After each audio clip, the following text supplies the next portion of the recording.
Welcome, नमस्ते। कैसे हैं आप सब दोस्तों ट्रू एजुकेटर के करंट अफेयर सीरीज में आप सभी का एक बार फिर से स्वागत है। चलिए देखते हैं 22 मई 2024 के इंपॉर्टेंट करंट अफेयर्स का पहला सवाल। तो दोस्तों आज का पहला सवाल है, फीफा महिला विश्व कप 2027 किस देश में आयोजित किया जाएगा?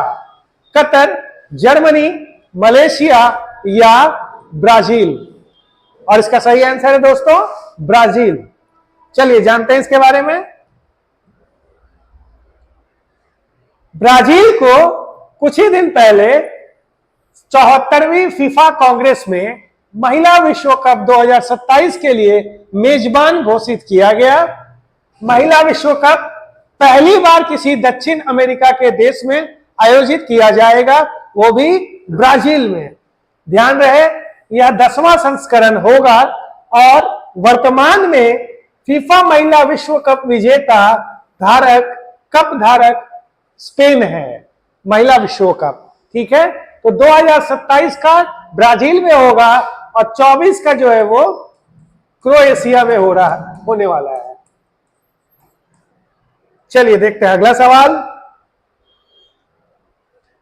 वियतनाम के नए राष्ट्रपति कौन बने हैं? गुयेन फू ट्रोंग, वो वान थुओंग, टू लैम या वोन जुंग? सही जवाब है दोस्तों टू लैम। चलिए जानते हैं इनके बारे में कुछ। वियतनाम के सुरक्षा अधिकारी टू लैम ने नए राष्ट्रपति के रूप में शपथ लिया। ध्यान रहे कि इसी साल मार्च में पूर्व राष्ट्रपति वो वान थुओंग ने अपने पद से इस्तीफा दे दिया था। तो नए राष्ट्रपति टू लैम बने वियतनाम देश के। चलिए अगला सवाल देखते हैं। इब्राहिम रईसी किस देश के राष्ट्रपति थे? तुर्की, ईरान, ओमान या मालदीव्स? सही आंसर है फ्रेंड्स ईरान। चलिए जानते हैं इसके बारे में कुछ। ईरान के राष्ट्रपति इब्राहिम रईसी की एक हेलीकॉप्टर दुर्घटना में हाल ही में निधन हो गया। हादसे में इनके अलावा ईरान के विदेश मंत्री हुसैन अमीर अब्दुल्लाहियान और पूर्वी अजरबैजान के गवर्नर मलिक रहमती और धार्मिक नेता मोहम्मद अली हाशिम की भी मौत हो गई। तो ईरान के राष्ट्रपति इब्राहिम रईसी जी का दुर्घटना में निधन हो गया। भारत के विदेश मंत्री एस जयशंकर जी ने निधन पर शोक संवेदना व्यक्त करने के लिए ईरानी दूतावास का दौरा किया और श्रद्धांजलि अर्पित की। चलिए देखते हैं अगला सवाल। अंतर्राष्ट्रीय जैविक विविधता दिवस कब मनाया जाता है? 21 मई, 18 मई, 22 मई या 20 मई? सही आंसर है फ्रेंड्स 22 मई। चलिए जानते हैं इसके बारे में कुछ। जैविक विविधता के संरक्षण के महत्व को और आवश्यकता पर नागरिकों और हितधारकों के बीच जागरूकता पैदा करने के लिए विश्व स्तर पर 22 मई को हर साल अंतर्राष्ट्रीय जैव विविधता दिवस मनाया जाता है। इसकी स्थापना 1993 में संयुक्त राष्ट्र महासभा द्वारा किया गया था। चलिए देखते हैं अगला सवाल।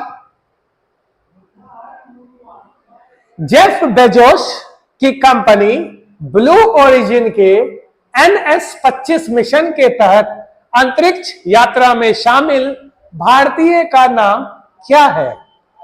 राजेश दीवान, गोपीचंद थोटाकुड़ा, श्वेता सन्याल या फरीदो स्टार्क? सही आंसर है फ्रेंड्स गोपीचंद थोटाकुड़ा। इन्होंने यात्रा के दौरान तिरंगा को प्रदर्शित करते हुए अपने सारे अनुभव को साझा किया। चलिए जानते हैं इनके बारे में कुछ।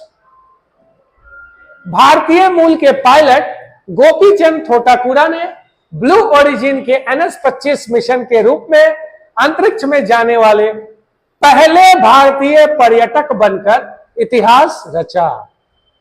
ऑनलाइन शॉपिंग कंपनी अमेजन के संस्थापक जेफ बेजोस की कंपनी ब्लू ओरिजिन के न्यू सैफर्ड रॉकेट और कैप्सूल NS-25 ने 6 अंतरिक्ष यात्रियों को लेकर अमेरिका के पश्चिम टेक्सास से हाल ही में उड़ान भरी।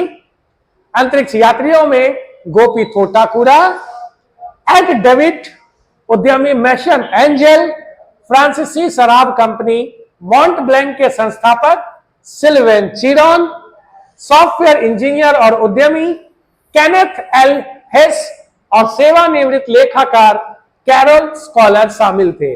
यानी कुल 6 यात्रियों ने अंतरिक्ष की यात्रा की, जिसमें भारतीय गोपीचंद थोटाकुरा 1984 में भारतीय सेना के विंग कमांडर राकेश शर्मा जी के बाद अंतरिक्ष में जाने वाले दूसरे भारतीय और पर्यटक के रूप में पहले भारतीय बन गए। चलिए देखते हैं अगला सवाल। भारतीय उद्योग परिसंघ कॉन्फेडरेशन ऑफ इंडियन इंडस्ट्रीज के नए अध्यक्ष किसे बनाया गया है? ललिता प्रधान, संजीव पुरी, सज्जन जिंदल या आनंद महिंद्रा? सही आंसर है फ्रेंड्स, संजीव पुरी। चलिए जानते हैं इनके बारे में कुछ। आईटीसी के अध्यक्ष और प्रबंध निदेशक संजीव पुरी जी को 2024-25 के लिए भारतीय उद्योग परिसंघ CII यानी कॉन्फेडरेशन ऑफ इंडियन इंडस्ट्रीज के अध्यक्ष के रूप में चुना गया है। उन्होंने टीवीएस सॉल्यूशंस के अध्यक्ष आर दिनेश की जगह यह पद संभाला है। ध्यान रहे, CII भारत में व्यापारिक समूहों का प्रतिनिधित्व करता है और सरकार पर व्यापार अनुकूल नीतियों को बनाने के लिए समय समय पर दबाव बनाता है। चलिए देखते हैं अगला सवाल। अपने सभी ग्लेशियर्स को खोने वाला पहला देश कौन बना है? अर्जेंटीना, फिलीपींस, वेनेजुएला या स्कॉटलैंड? सही आंसर फ्रेंड्स, वेनेजुएला। चलिए जानते हैं इसके बारे में कुछ। वेनेजुएला हाल के दिनों में अपने सभी ग्लेशियर खोने वाला पहला देश बन गया है। वैज्ञानिकों द्वारा आखिरी बचे ग्लेशियर हमबोल्ट, नाम ध्यान में रखिएगा, हमबोल्ट ग्लेशियर को बर्फ के क्षेत्र के रूप में पुनर्वर्गीकृत करने के बाद यह निर्णय आया। हमबोल्ट ग्लेशियर वैज्ञानिकों की अपेक्षा से कहीं ज्यादा तेजी से पिघल गया और लगभग 2 हेक्टेयर से भी कम क्षेत्र में रह गया है, जिसके कारण ग्लेशियर से बदलकर यह बर्फ के मैदान के रूप में तब्दील हो चुका है। तो ध्यान रहे, वेनेजुएला ने सभी ग्लेशियर खोकर पहला देश बना है। अगला सवाल, आर्टिफिशियल इंटेलिजेंस के द्वारा ट्रैफिक मैनेजमेंट सिस्टम किस राज्य के द्वारा शुरू किया जाने वाला है? असम, केरल, सिक्किम या गुजरात? सही आंसर है फ्रेंड्स, सिक्किम। चलिए जानते हैं इसके बारे में कुछ। हाल ही में सिक्किम परिवहन विभाग की ओर से घोषणा किया गया है कि राज्य में आर्टिफिशियल इंटेलिजेंस के जरिए ट्रैफिक मैनेजमेंट सिस्टम शुरू किया जाएगा। इस प्रणाली का लक्ष्य यातायात प्रबंधन को आधुनिक बनाना, साथ ही साथ दस्तावेजों को स्वचालित रूप से सत्यापित करना और उल्लंघन का पता कर दक्षता में सुधार कराना है। यानी सभी कागजों की चेक करना या चालान लगाना सभी स्वचालित रूप से होने लगेगा। चलिए देखते हैं अगला सवाल। थाईलैंड ओपन सुपर 50 बैडमिंटन 2024 पुरुष युगल जीतने वाले कौन हैं? लक्ष्य सेन और एस प्रणय, सात्विक साईराज और चिराग शेट्टी, राफेल नडाल और नोवाक जोकोविच या ली चोंग और गाओ लिंग? सही आंसर है फ्रेंड्स, सात्विक साईराज और चिराग शेट्टी। चलिए जानते हैं इनके बारे में कुछ। भारत के स्टार मेंस बैडमिंटन डबल की जोड़ी सात्विक साईराज रंकीरेड्डी और चिराग शेट्टी ने पेरिस ओलंपिक से पहले शानदार प्रदर्शन करते हुए थाईलैंड ओपन सुपर 500 बैडमिंटन पुरुष युगल खिताब जीता है। टूर्नामेंट में जीत के साथ डबल्स वर्ल्ड रैंकिंग में पहला स्थान भी हासिल कर लिया है चिराग और शेट्टी ने। चलिए दोस्तों, आज का आखिरी सवाल, आतंकवाद विरोधी दिवस कब मनाया जाता है? 21 मई, 18 मई, 22 मई या 20 मई? सही आंसर फ्रेंड्स 21 मई। चलिए जानते हैं इसके बारे में कुछ। आतंकवाद विरोधी दिवस 21 मई को पूर्व प्रधानमंत्री राजीव गांधी जी की पुण्यतिथि पर आयोजित किया जाता है। यह युवाओं को आतंकवाद और मानवीय पीड़ा और जीवन पर पड़ने वाले प्रभाव के बारे में जानकारी प्रदान करने के लिए मनाया जाता है।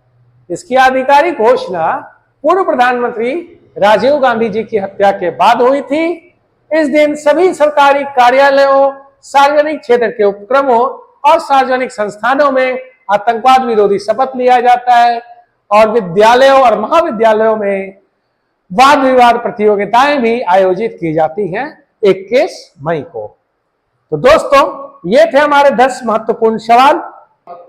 और एक महत्वपूर्ण सूचना, ट्रू एजुकेटर हाजीपुर सेंटर बन चुका है पटना के top institutes the officer academy का फ्रेंचाइजी सेंटर, जहां सभी exam specially CTET 2024 BPSC TRE के मॉक टेस्ट कंडक्ट करवाए जा रहे हैं और बीपीएससी के बैचेज भी चल रहे हैं। जल्द ही जुड़े ट्रू एजुकेटर से अपने नंबर्स को, स्कोर को ज्यादा से ज्यादा पाने के लिए और सही टाइम पे सिलेक्शन पाने के लिए।